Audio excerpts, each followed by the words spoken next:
ہر بدعت کو جوتے کی نوک پہ رکھتا ہوں، میں اپنے سینے میں سنت کی محبت رکھتا ہوں۔ بہت ہی شاندار جاندار خطاب فرما رہے تھے عظیم مذہبی اسکالر حضرت مولانا عظیم اختر صاحب۔ ان کے خطاب کے دوران ملک کے جید علماء کرام تشریف لائے، حضرت مولانا عدیل احمد گرجاخی صاحب، امیر محترم مولانا طارق محمود یزدانی صاحب، میں ان سب کو دل کی عطا گرائیوں سے خوش آمدید کہتا ہوں۔ اس کے ساتھ ساتھ خالد نمبردار صاحب تشریف لائے، میں ان کو بھی خوش آمدید کہتا ہوں۔ اور مجھے نظر آ رہا ہے کہ پنڈال اپنی تنگی کا شکوہ اور شکایت کر رہا ہے۔ یوتھ فورس کے جوانوں کی محنت کو میں سلام عقیدت پیش کرتا ہوں۔ مرکزی جمعیت اہل حدیث عالمی ضلع لاہور اور اہل حدیث یوتھ فورس کے شہباز و شہینوں کی محنت رنگ لائی اور الحمدللہ پنڈال تنگ نظر آ رہا ہے۔ میں یوتھ فورس کے جوانوں سے گزارش کروں گا کہ سیکورٹی کے انتظامات ذرا سخت رکھیں، اور یہ جو بھائی ابھی آ رہے ہیں آگے جگہ موجود ہے، ان کو آگے بھیج دیں۔ اب بلا تاخیر میں دعوت خطاب دیتا ہوں مجاہد ختم نبوت حضرت مولانا محمد بشیر خاکی صاحب کو کہ وہ آئے اور اپنے خیالات کا اظہار فرمائیں۔ الحمدللہ وحدہ والصلاة والسلام علی من لا نبی بعدہ۔ اعوذ باللہ من الشیطان الرجیم، بسم اللہ الرحمن الرحیم۔ یا ایہا الذین آمنوا اطیعوا اللہ واطیعوا الرسول ولا تبطلوا اعمالکم۔ حضرات گرامی، جماعت کے قائدین، علماء کرام، سٹیج پہ تشریف فرما ہے۔ آج کی یہ کانفرنس جو شان مصطفیٰ صلی اللہ علیہ وسلم کے پاکیزہ عنوان پہ ہے، کس کی شان؟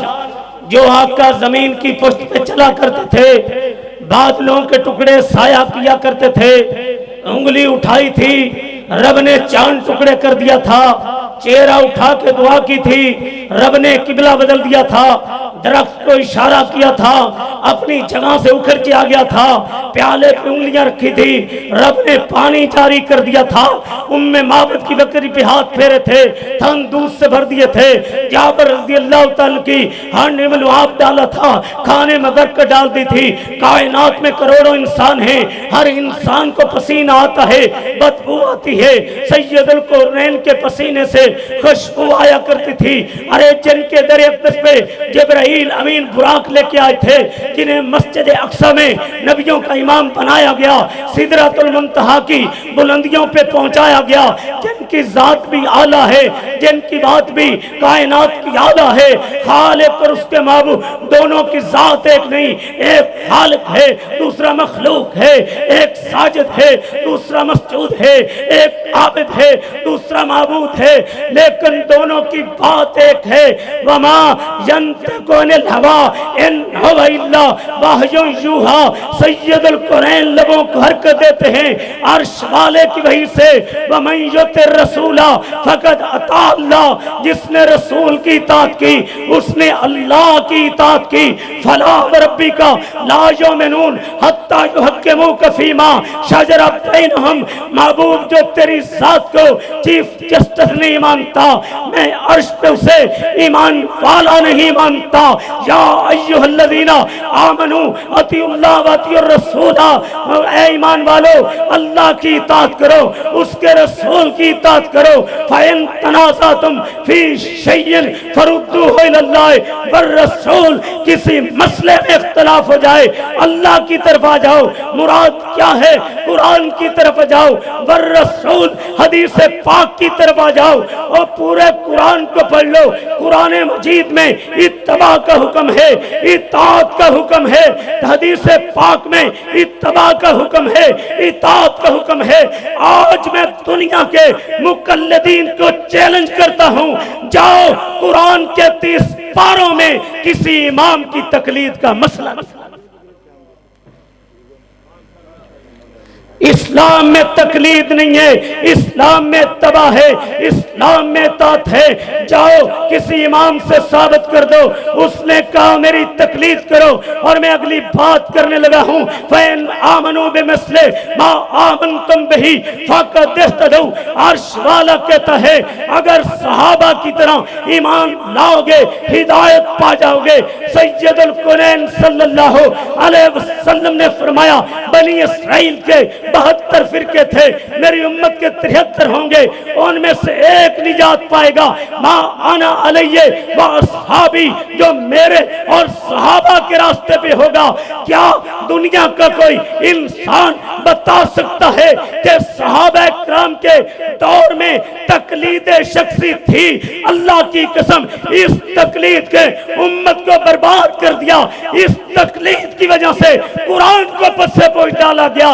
اصول کرخی فقہ حنفی کی کتاب ہے، اس میں لکھا ہے کہ قرآن کی جو آیت نبی پاک کی جو حدیث ہمارے فقہا کے قول سے ٹکرائے گی اس آیت اور حدیث کو منسوخ مانا جائے گا، یا ایسی آیت و حدیث کی تعویل کہی جائے گی کہ امام کے فقہا کے مطابق ہو جائے۔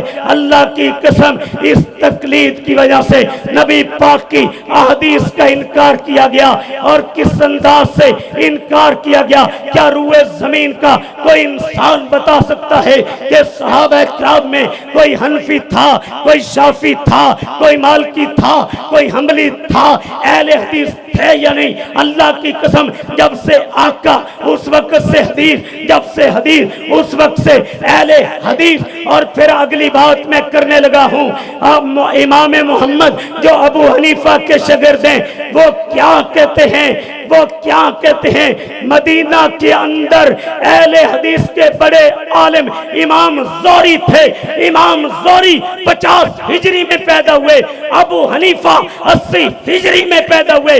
ثابت کیا ہوا؟ ابھی ابو حنیفہ پیدا نہیں ہوئے تھے، امام شافعی پیدا نہیں ہوئے تھے، امام مالک پیدا نہیں ہوئے تھے، امام احمد ابن حنبل پیدا نہیں ہوئے تھے۔ ان چاروں کے پیدا ہونے سے پہلے مدینہ میں سب سے بڑا عالم امام زوری اہل حدیث تھا۔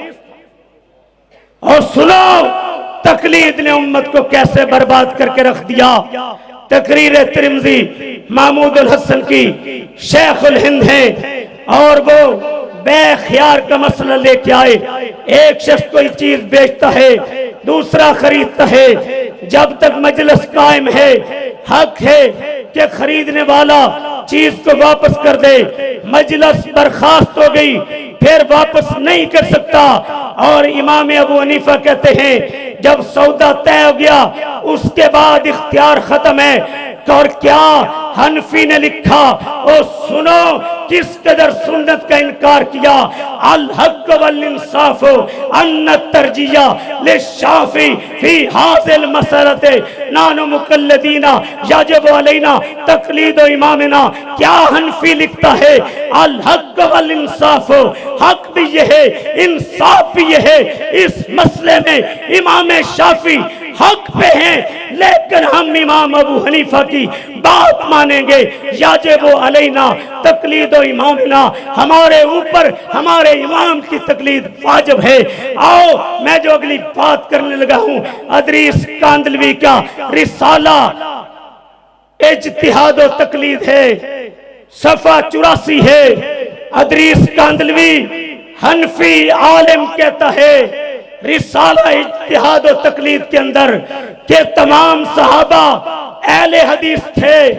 صحابہ کے دور میں مذاہب اربع حنفی، شافعی اور مالکی اور حنبلی کا وجود نہیں تھا۔ آؤ شاہ ولی اللہ محدث دہلوی حجت اللہ البالغہ کے اندر لکھتے ہیں، بر صغیر کا محدث کہتا ہے کہ چوتھی صدی تک 400 سال تک دنیا میں تقلید کا وجود نہیں تھا۔ کعبہ کے رب کی قسم ہے، اماموں کی تقلید اسلام نہیں ہے۔ حنفی بننا اسلام نہیں ہے، شافعی بننا اسلام نہیں ہے، مالکی بننا اسلام نہیں ہے، حنبلی بننا اسلام نہیں ہے۔ مدینے والے کی اتباع اطاعت اسلام ہے۔ اس لیے ہم کہتے ہیں اگر کسی عمل کے کرنے والے مشرق میں بھی ہوں، مغرب میں بھی ہوں، شمال میں بھی ہوں، جنوب میں بھی ہوں، لاکھوں نہیں کروڑوں ہوں، اور سنو جس نوٹ پہ پانی پاکستان محمد علی جناح کی مور نہیں ہوگی وہ شاد باغ کی مارکیٹ میں نہیں چل سکتا۔ جس نماز پہ، جس روزے پہ، جس حج پہ، جس قربانی پہ آمنہ کے لال کی مور نہیں ہوگی رب کی بارگاہ میں نہیں چل سکتا۔ ہم نے کائنات کے واسطوں کو نہیں کہا محمد حسین بٹالوی رحمت اللہ علیہ کو بڑا مان لو، ہم نے نہیں کہا مولانا داؤد غزنوی رحمت اللہ علیہ کو بڑا مان لو، ہم نے کائنات کے واسطوں کو اگر بلایا ہے یا رب کے قرآن کی طرف بلایا ہے یا آمنہ کے لال کے فرمان کی طرف بلایا ہے، اہل حدیثوں تمہیں یہ شرف کائنات کے اندر حاصل ہے۔ تم نے کسی خود ساختہ امام کو سید الکونین کی گدی پہ نہیں بٹھایا، یہی محدثین کا منہج ہے۔ امام شافعی رحمت اللہ علیہ کے پاس ایک شخص آیا، مسئلہ پوچھا، حدیث پاک سنائی، اور حدیث کے مقابلے میں امام کے قول پہ عمل کرنے والوں سنو، پھر حدیث پاک سن کے کہتا ہے آپ کی کیا رائے ہے؟ امام شافعی کا چہرہ غصے سے سرخ ہو گیا، میں کوئی عیسائی ہوں حدیث پاک کے بعد میری رائے لیتا ہے؟